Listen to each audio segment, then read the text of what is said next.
सबके हृदय में शिव के लिए प्रीत जागृत हो गई, प्रेम जागृत हो गया। इधर भोलेनाथ जब जनवास से आए, एक बार सब लोग प्रेम से बोलिए हर हर हर हर शंकर भगवान की।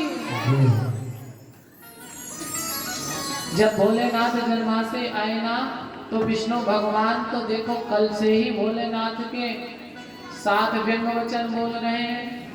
आज तो विष्णु भगवान को और मौका मिल गया, और भैया बड़े बड़े भूत प्रेत वो भी आपस में चर्चा करें कि देखो भैया हम भी विवाह में गए थे, लेकिन हमारे साथ ऐसा कभी कुछ हुआ नहीं।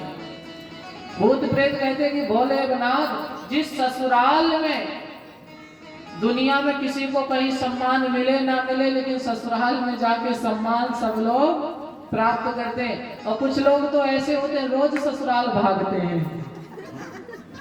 हर हर अगर ससुराल पास में हो तो लोग भाग जाते हैं, रोज भाग जाते हैं, सिर्फ इसलिए सुनने जाते हैं कि हमारे दामाद आ गए हैं।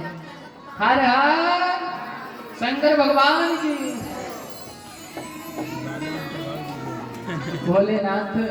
भोलेनाथ से भूत प्रेत बोले देखो बाबा, यदि हमारा जब विवाह हुआ था ना, अगर हमारे साथ कोई इस तरीके से करता तो हम तो ससुराल छोड़ के तुरंत अपने घर भाग जाते। बोले अब चलो।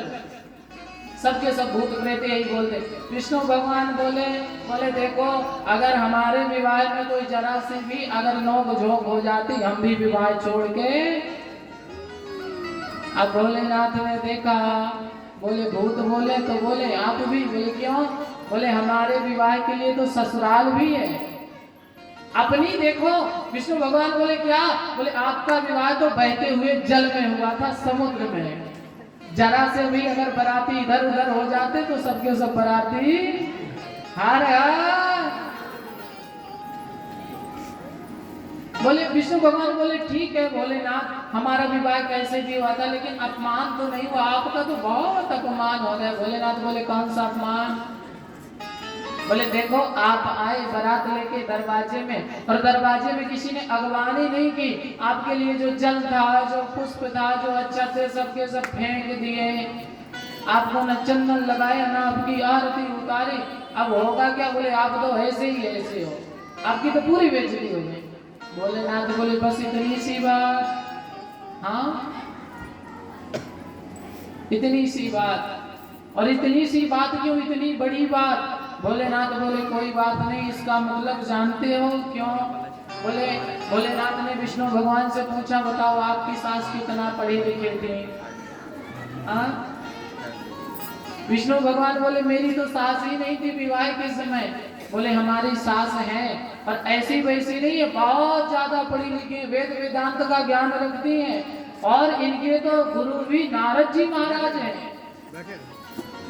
फिर बोले इसमें विष्णु भगवान बोले महाराज कितना भी पढ़ी हो, लेकिन किया तो आपका अपमान ही है ना।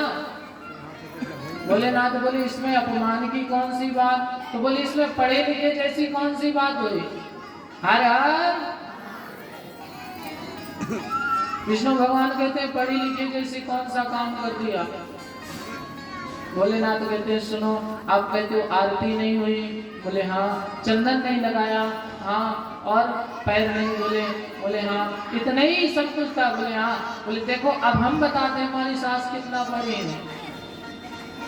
हम जब बारात लेकर के आए और जैसे दरवाजे में आए, जब देखो आप सबने देखा होगा मैया मैना के हाथ में थाली थी, उसमें चंदन भी था, थोड़ी सी जल भी था, कपूर की आरती भी करना था, दीपक भी था, और पुष्प भी थे, सब कुछ था ना।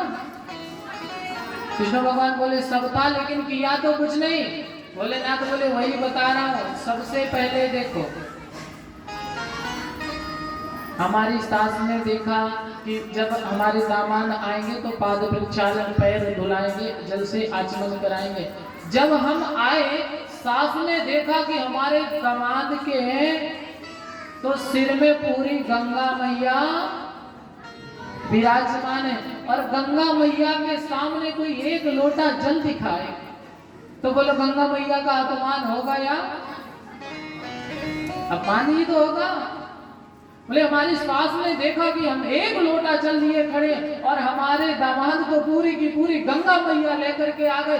अब यदि हम दामाद के सामने एक लोटा जल दिखाते हैं तो दामाद की क्या होगी, बेइज्जती हो जाएगी। तो हमारी सास ने किया ये कि अब उस लोटे को उठाया और बोले फेंको इस लोटे को। ये गंगा के आगे कोई साधारण से जल की क्या वैल्यू होती है। बोले जल फेंक दिया। बोले ये जल तो दिखाने योग्य नहीं, ये तो संसार का जल है, लेकिन जिसके पास गंगा जल है उसके आगे तो थोड़ा ही है। विष्णु भगवान बोले ठीक है चंदन तो लगा देती। बोले बस फिर वही बात, सास थाली में रोली रखे भी थी, चंदन भी था, पर चंदन माथे पे लगाने के लिए ही था। चंदन कहाँ लगता है, मस्तक पे, माथे पे। बोले हम आए थे, सास सोची चलो लोटा फेंक दो, चंदन तो लगा दो, पर चंदन लगता है माथे में। और जब सास ने देखा कि हमारे दामाद के पास माथा तो है ही नहीं, जहाँ चंदन लगता है वहां तीसरा।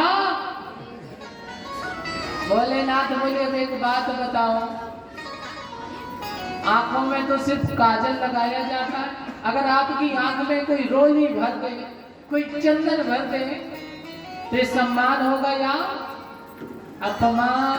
बोले जब मेरी सास ने देखा कि हमारे दामाद के तो माथा ही नहीं, और दुनिया के लोगों के पास 2 नेत्र होते हैं, मेरे दामाद के पास 3-3 नेत्र हैं, और सोचा कि जब नेत्रों के लिए अंजन नहीं रखा है, जब काजल नहीं रखा, तो ये रोली भी किसी काम की। बोले इसीलिए रोली भी फेंक दी। विष्णु भगवान बोले आप जीत गए, पर एक बात बताओ, कम से कम लास्ट चारा, कम से कम आपकी सास थाली में दीपक जलाकर के आपकी आरती को घुमा सकती थी। हाँ, आरती करना तो बनता है ना। भोलेनाथ बोले फिर से वही बात, क्यों? बोले देखो हमारे सास थाली भी ली थी और आरती भी सजाई थी, उनकी कोई गलती, पर उन्होंने देखा कि मैं चंद्रमा मैं दीपक जलाऊं, लेकिन जब देखा कि दामाद के मस्तक पर चंद्रमा विराजमान है, अच्छा बड़ा सा हाइलोजन जल रहा है, और उसके आगे आप अपने मोबाइल का टॉर्च जलाओ, फ्लैश जलाओ, तो वो क्या असर करेगा? ऐसे ही मैया मैना बोली मैं रखी तो थी। भोलेनाथ बोले रखा तो दीपक था, लेकिन देखा कि जिसके मस्तक पे चंद्रमा है और चंद्रमा के आगे दीपक दिखाओ तो इससे तो चंद्रमा का अपमान हो जाएगा। तो बोले इसलिए मैना मैया इतनी पढ़ी लिखी, इतनी समझदार हमारी सास है, उन्होंने दीपक को भी उठाया और किनारे दिया। हर हर